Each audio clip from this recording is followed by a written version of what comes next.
Welcome to the Far and Beyond podcast, hosted by the Contracts and Fiscal Law Department at the Judge Advocate General's Legal Center and School. This podcast is for the federal government attorneys navigating the complex intersection of acquisitions and fiscal law and policy. I am your host, Major Ellie Sewell. I'm Major Jason Floyd. And I'm Major Hyun Muniz. Today we're talking about something exciting. We're talking about other transaction authorities, or OTAs. To be honest, when I first heard the term OTAs, or even other transactions, I thought we were just talking about, some random way we can do a contract, like a FAR-based one that you never hear about, like reversed auction or something. It kind of blew my mind when they were like, no, it's not even with the FAR.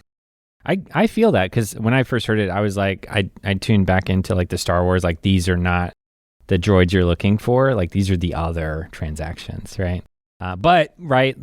We all know the FAR, the Federal Acquisition Regulation, covers all these other things and has lots of requirements that goes into it.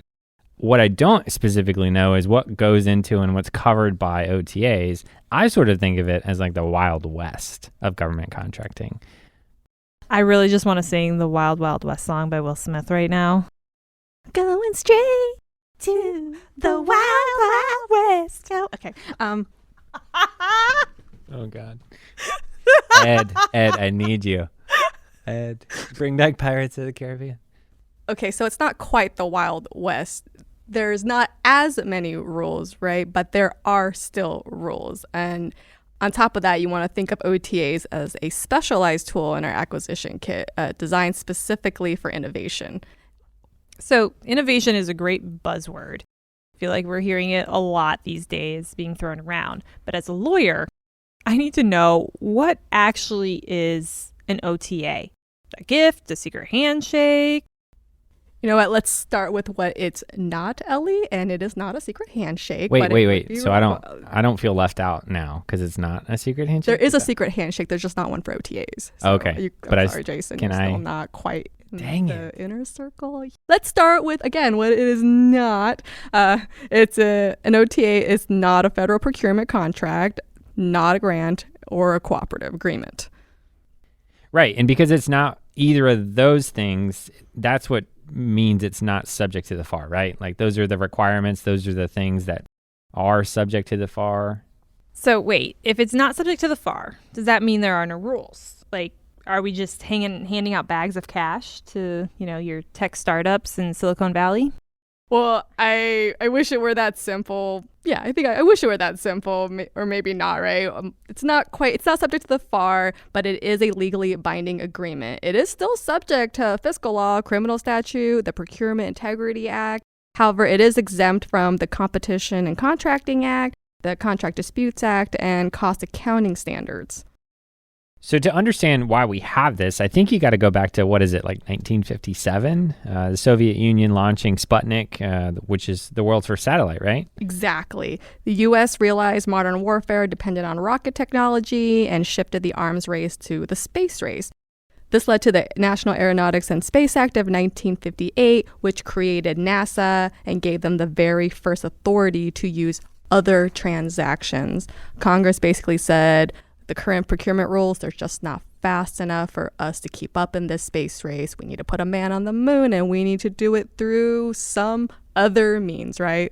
Other transactions. Would you say that we needed something to move at light speed? Oh, NASA. I like it. Keep it. Live long and prosper, Jason. So it started with the space race. But now I hear the Department of War is the big player. Right. Since NASA, Congress has granted OTA authority to 11 federal agencies, including the Department of War. Over the years, NDAs have codified and expanded this from just research into prototypes and even follow-on production. Okay, so we have the authority, but why use it? Why not just stick to a regular FAR-based contract? To me, I think doesn't it boil down to the government being a difficult customer, right, Hyun? If for example, I'm a new tech company in Silicon Valley and I just want to sell my product, I don't want to have to hire a team of accountants just to comply with specialized cost accounting standards or specialized government invoicing systems. Isn't that really what it comes down to? It's exactly that. The government, with all its specialized rules and accounting systems, they are a lot harder to work with, especially compared to just the private sector out there. The primary goal of OTAs is to work with those innovative private sector entities who traditionally do not work with the government. We call them non-traditional defense contractors, or NDCs. So how do we define who is an NDC? Is it just anyone who thinks the government is sort of difficult to work with? Legally, the basic definition of NDC is just an entity that has not performed for at least 1 year period preceding the solicitation. Legally, an NDC is an entity that has not performed for at least a 1 year period preceding the solicitation, any contract or subcontract for the Department of War that is subject to the full cost accounting standards coverage. And we attract them by offering less regulation in this context, right? Like the ability to negotiate IP or intellectual property terms, and a process that sort of mimics the private sector business dealings. So in a procurement contract, the regulation, the FAR, DFARs, or whatever your supplement is, that's what controls the terms that go into that contract. But in an OT, we negotiate the terms. So less regulation, but more negotiation. Exactly. All right, Hien. You mentioned there are 3 different types of OTAs. If I'm an attorney reviewing a package, what am I looking at? Right, so 3 different types. First is the research OT. This is for basic, applied, and advanced research projects. The goal here is testing and validation. One key requirement is the resource sharing, where the government's share generally shouldn't exceed 50%. So Hyun, this is like sort of when we're not really aiming for a deliverable product. We just want to say, hey, here's some issues that we're seeing, and maybe like some sort of advanced GPS device could solve the problem, but we need more research first to just figure out how the technology behind that device will work and maybe advance the science behind it. Is that what we're talking about here? Exactly. Like, say, for example, looking into microelectronics and more of their capabilities or something along those lines, either for DOW requirement or whatever agency is trying to look into them. In a research OT, you have this dual benefit where it's not necessarily something that where it's just going to benefit the military. It's also going to benefit whatever private entity is working with you. Okay, so then what is the second type? The second type, so this is the prototype OT. These are for projects directly relevant to enhancing mission effectiveness of personnel or improving platforms and systems. So enhancing mission effectiveness, that sounds like a very broad legal hook. Exactly that. Congress expanded that definition. Originally, it was for weapons, and they expanded it because they want to increase OT usage, right? So to follow on to the example I gave earlier, once the science behind advancing GPS technology is solidified, now we want to build a prototype of that GPS device, right? And so this is when we would use a prototype OT. And maybe we already did a research OT, or maybe we didn't, right? We don't have to use these together or at all, right? We could just jump straight to a prototype OT. Is that right, Hyun? Right. So you don't necessarily have to have a research OT before a prototype OT. They don't have to go hand in hand together. But once you have the prototype OT, then there's a possibility to do a production OT, right? That streamlines it. This is called the follow-on agreement. As long as that first prototype OT was competitively awarded, successfully completed, then you can award a prototype OT without competition. So SECA doesn't apply. What does it mean by competitively awarded, though? So competition is not going to be the same competition, right, we see in SECA and then the FAR-based procurement contracts. Congress hasn't specified exactly what competition is in regards to OTs itself. The big thing is you do know that if you do a production OT, you need some kind of written justification saying it was competitively awarded. So you at least need enough to write down that this was competitively awarded, and then justification that follows that. A lot of it isn't super too removed, I think, from the competition you see, right? There's a basic evaluation and selection that you would see, and based on certain merits or whatnot, it's just, like I said, not as restrictive, or doesn't have to be exactly the same as you see for FAR-based procurements. That sounds like a big win for companies, going from a prototype straight to a production contract without having to do a new fight and go through that competition process. Yes, massive incentive. It streamlines the whole process.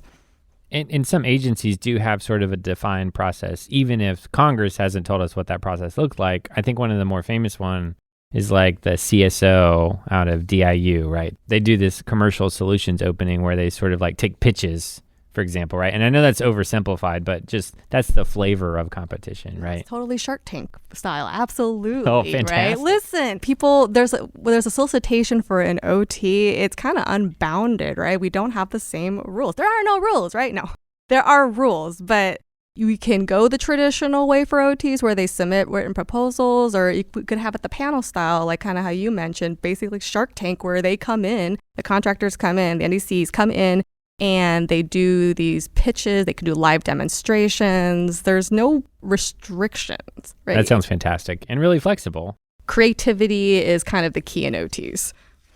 Okay, so let's talk about the actual process. As a government attorney, my acquisition team usually involves a contracting officer. Is that the same here? So for OTAs, are you guys ready for this jump, right? Instead of a KO, we have an AO. It's an agreements officer, right? So big difference. While KO, they're going to be navigating the FAR. The AO, though, on the other side, it's more critical for them to use best business judgment, creative thinking, and have negotiation skills. Who is an AO? Is it someone in the contracting officer? Could it be a KO? Or is it someone like in the requirements office? I think it's common to see a KO potentially jump to being appointed as an AO because they have some kind of experience. There are no specific requirements listed for what is an agreements officer, how the warrant levels are obtained, or anything like any kind of formality that you see for KOs. They kind of leave it up to the individual agencies. So Hyun, what about the solicitation? Do you just like post it on a bulletin board in like a dark hallway and some secret agent comes up and like responds, or how does this work? We can advertise anywhere, right? You can do sam.gov. But remember, the whole point is to reach out to non-traditional contractors, and non-traditional contractors don't necessarily look on sam.gov. So it's really, this is where the creative thinking comes in. It's where whatever avenue we think we can use to reach them, whether it's social media, direct emails, phone calls. So because SECA isn't in play, we aren't worried about talking to companies directly. Exactly. Okay, but here is where the attorneys start sweating. Protests. So, if there's no FAR and no SECA, can a losing company protest? Yeah, this is a big myth, right? OTs cannot be protested is sort of the drumbeat. We used to think that a long time ago. We used to hope that a while ago, right? But now we know, I think, although it is changing, that the venue jurisdiction issues are such that the COFC will take jurisdiction in some circumstances and the GAO will take jurisdiction in others. And although those are pretty limited and they're diverse based on the different statutes that apply to each of the forum's jurisdictions, right? Right. It's a little unsettled, I would think is the word. We do know for the most part that GAO generally lacks jurisdiction over OTAs because they're not procurement contracts. But GAO will review a protest if someone claims the government improperly used its OT authority. And that's because GAO has jurisdiction over sort of procurement contracts. And so if an agency should be using that vehicle, that's when it's going to say, oh, and that's where agency you made an error, right? Exactly. So for example, like Blade Strategies was a recent case where they protested the Army's use of an OTA for missile technology, but then GAO dismissed it because they waited too long to file. Interestingly, this was not a dismissal based on a lack of jurisdiction, though, right? It was sort of the standard application of GAO's timeliness rules. So what about the Court of Federal Claims then, or COFC? So currently, COFC, I would say, is maybe your best bet for jurisdiction. Again, listen, decisions have kind of been going a little back and forth. It's a little unsettled, so keep that in mind. The Tucker Act gives them jurisdiction over bid protests in connection with a procurement. In spaces like space exploration, the court looked at whether the OTA was connected to a future procurement. More recently, in Raytheon and Telesto Group, the court has been broadening its view, stating that it's the de facto forum for these protests. So they can be reviewed, but the court is mostly looking at the use of the OT authority, and not necessarily the agency's internal evaluation of the prototype itself. But it also sounds like this is all subject to change. Exactly. I wouldn't say anything is locked in yet. Okay. This has been eye-opening.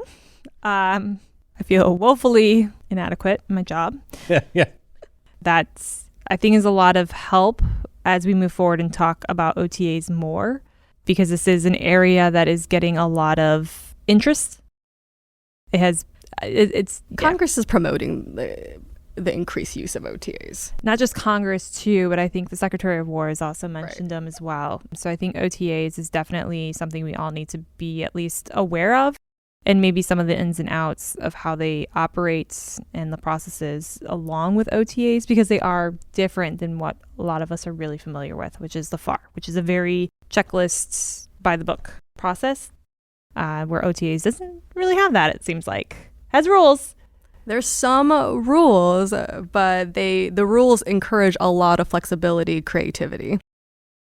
So to wrap this up, what are the final thoughts for our fellow attorneys?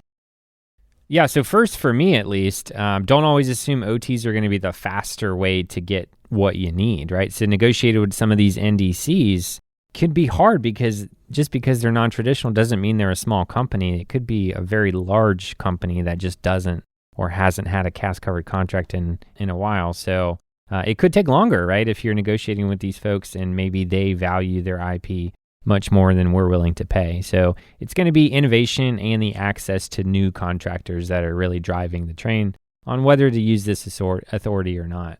And it's not just one contractor, right? There could be several big players in this game, which also extends the timelines. And remember, OTAs are legally binding agreements. They have all those foundational elements that you see in contracts. We call them legal agreements, right? There's offer, acceptance, consideration, and then we need actual authority.